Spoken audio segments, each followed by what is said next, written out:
Dana white ने 2 fights announce करी हैं। पहली फाइट जो होने वाली है वो होने वाली है अरमान सारुख्यान वर्सेस चार्ल्स ओलिवेरा, और दूसरी जो फाइट अनाउंस करी है वो होने वाली है Dustin Poirier versus Benoit Saint Denis के बीच में। ओलिवेरा वर्सेस शाहरुख की फाइट UFC 300 के इवेंट में होगी, और डस्टिन पोरिये वर्सेस सेंटेनी की जो फाइट है वो UFC 299 में होगी। इन दोनों में से कौन सी फाइट ज्यादा बैंगर होने वाली है आपके अकॉर्डिंग, जरूर कमेंट करके बताइए। मेरे अकॉर्डिंग तो डस्टिन पोरिये वर्सेस BSD की जो फाइट है ना, वो भाई बहुत भयानक होने वाली है, क्योंकि दोनों ही स्ट्राइकर्स हैं और दोनों को ही ग्रैपलिंग ज्यादा पसंद नहीं है। एक तरफ UFC का आर्ग्यूबली सबसे एक्यूरेट बॉक्सर है, तो दूसरी तरफ young and violent god of war Benoit Saint Denis है। बात करते हैं हमारी पहली फाइट के बारे में, जो की होने वाली है चार्ल्स ओलिवेरा वर्सेस अरमान शाहरुख के बीच में। मेरे ख्याल से चार्ल्स ओलिवेरा की नजर जो है वो टाइटल जीतने पर है, वो एक्चुअल में टाइटल जीतना चाहते हैं, इसलिए उन्होंने इस्लाम मखाशर से फाइट ना करके एक ऐसे फाइटर से फाइट करना पसंद किया है जो कि एक्चुअल में उनके स्किल सेट को इम्प्रूव करेगा, और काफी हद तक सिमिलर स्टाइल है जिसकी इस्लाम मखाशर से। और आर्ग्यूबली इस समय लाइट वेट में अगर कोई फाइटर इस्लाम मखाशर को हरा सकता है तो वो अरमान शाहरुख्यान ही है। उनके लिए लाइट वेट शॉट के लिए एक अच्छी प्रैक्टिस हो जाएगी, जबकि अगर अरमान ये फाइट जीतते हैं तो इसके बाद उनको मैक्सिमम टू मैक्सिमम एक ही फाइट करनी होगी, और उसके बाद वो इस्लाम से फिर से लड़ सकते हैं। जिनको नहीं पता उन्हें बता दूं कि इस्लाम और अरमान के बीच में पहले भी एक फाइट हो चुकी है, जिसमें अरमान ने शॉर्ट नोटिस पे वो फाइट एक्सेप्ट करी थी और उन्हें हार का सामना करना पड़ा था। पर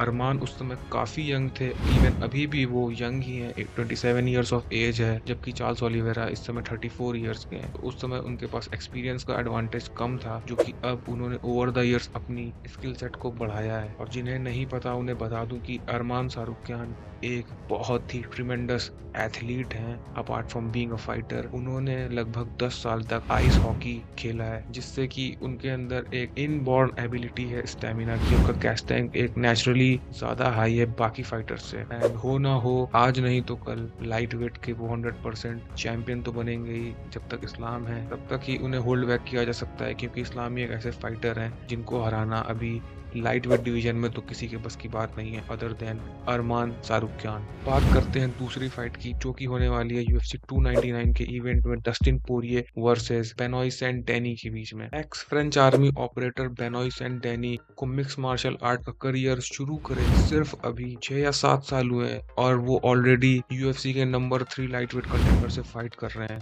यार हाउ अमेजिंग इज दैट। और इन दोनों फाइट्स में से मुझे तो जो बैंगर फाइट होने का पोटेंशियल है वो इसी फाइट में दिखता है, क्योंकि दोनों ही बहुत ही एक्सप्लोसिव पावर रखते हैं। एक तरफ एक्यूरेसी है तो दूसरी तरफ Orthodox striking with explosive power है। जिनको नहीं पता, बेनोई सेंटेनिस ने अभी पिछले इवेंट में मैक्स फ्रवेला को हेड किक से नॉकआउट किया है बहुत ही डोमिनेंट फैशन में। And as per CEO of UFC Dana White, ये फाइट हो रही है नेक्स्ट कंटेंडर लाइनअप करने के लिए BMF बेल्ट के लिए। BMF बेल्ट इस समय जस्टिन गेजी के पास है, और मेरे ख्याल से ये एक रॉन्ग स्ट्रेटजी भी है, क्योंकि यार जिसके पास BMF बेल्ट है वही नंबर 2 कंटेंडर भी है इस समय लाइट वेट डिवीजन में। तो अगर आपको BMF बनाना है तो आपको उससे फाइट करनी पड़ेगी। तो उससे होता क्या है कि जो फाइटर लाइक BSD हैं, जो कि इस समय 12th रैंक पे हैं, उन्हें आप इनसे फाइट कराएंगे, और अगर वो जीत गया तो उनके लिए कितना बड़ा जंप हो जाएगा। ये 12 से सीधा 10 रैंक का, और 10 रैंक आपको चढ़ने में कुछ नहीं तो 2 या 3 साल लगते हैं, तो आप उसके 2 या 3 साल सीधे कट हो जाएंगे, जो कि इस्लाम और लियोन एडवर्ड्स जैसे चैंपियंस को चैंपियन बनने में ही 9-10 फाइट्स का अनबीटन स्ट्रीक रन करना पड़ा था, तब जाकर के वो चैंपियन बने। तो यार थोड़ा सा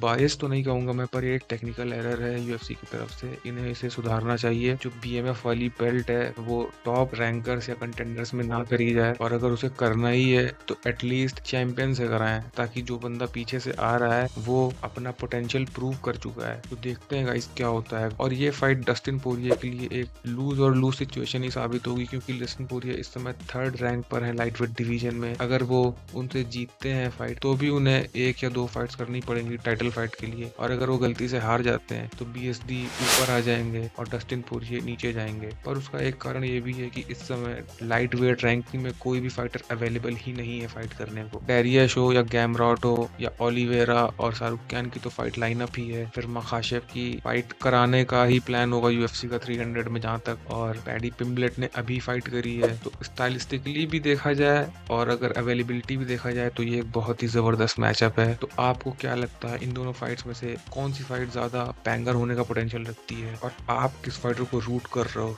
ज़रूर बताइए। तो गाइस बस आज की वीडियो में इतना ही। और आपको क्या लगता है इस वीडियो के बारे में, इस वीडियो में मैं क्या इम्प्रूव कर सकता हूँ, ज़रूर बताइए। तब तक के लिए जय हिंद।